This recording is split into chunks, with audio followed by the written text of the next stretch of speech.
Good evening to you all, ladies and gentlemen. My name is Lisa Backhouse. I'm from Channel 9 in Brisbane, and I'm delighted to welcome you to this national series of public forums called One Just World: Think, Talk, Act on Global Poverty and Development. The series is an initiative sponsored by the Australian Government's International Development Agency, AusAid, in partnership with the International Women's Development Agency and World Vision Australia. These organisations are joined by a university partner in each city, and here in Brisbane it's the Griffith Asia Institute. We're delighted to see you here tonight for this forum, Workers or Slaves, Human Trafficking and World Poverty. Firstly though, I'd like to acknowledge the traditional owners of the land on which we stand and to pay my respects to their elders past and present. Respecting the rights and contributions of Indigenous peoples has been an increasingly important strand in international development. The One Just World series is about providing a platform for ideas and conversations about important development issues and how these might be addressed, to enable you to question people directly in development, make your own suggestions and find out more ways in which you can contribute and to get involved. Tonight's focus, human trafficking and slavery, are problems of global proportions, driven by poverty, unsafe migration and the neglect of human rights standards. Trafficking has risen to become the third most profitable transnational organised crime after drugs and arms. Tens of millions of people around the globe are enslaved in forced labour, bonded labour, sexual servitude and involuntary servitude at any given time. To date, most action against trafficking has focused on sexual exploitation, while trafficking for other exploitative purposes has not been given as much attention.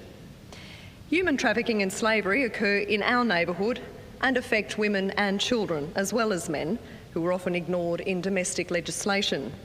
In South and Southeast Asia, these problems are particularly acute. Trafficking victims are often considered to be illegal migrants, and so are detained, fined and deported with little regard to their human rights.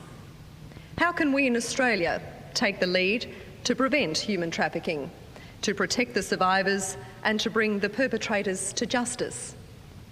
Tonight's speakers, Duncan Kerr, Patricia Mulhall and Matthew Friedman, will offer us some expert insights into the problems and hopefully some solutions.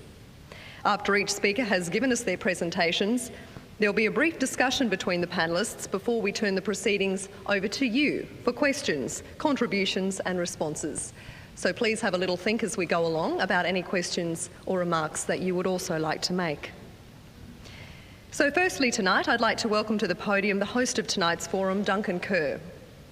Following the election of the Labor government in November 2007, Duncan was appointed Parliamentary Secretary for Foreign Affairs, Pacific Island Affairs.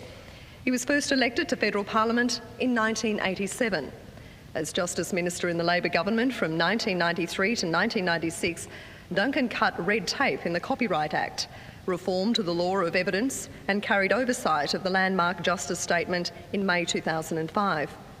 He also moved to establish a model criminal code and reformed Commonwealth criminal law. In opposition, from 1996, Duncan served in shadow ministry roles including immigration, environment, arts, justice and customs. He's what we term a very active parliamentarian and has served on various legal and national security-related parliamentary committees. Before his election to Parliament, he was a practising barrister and in June 2004 was appointed Senior Counsel. He has maintained his practice rights and has appeared pro bono in major public interest cases before the High Court of Australia. In July 2007, he was appointed Adjunct Professor of Law at the Queensland University of Technology.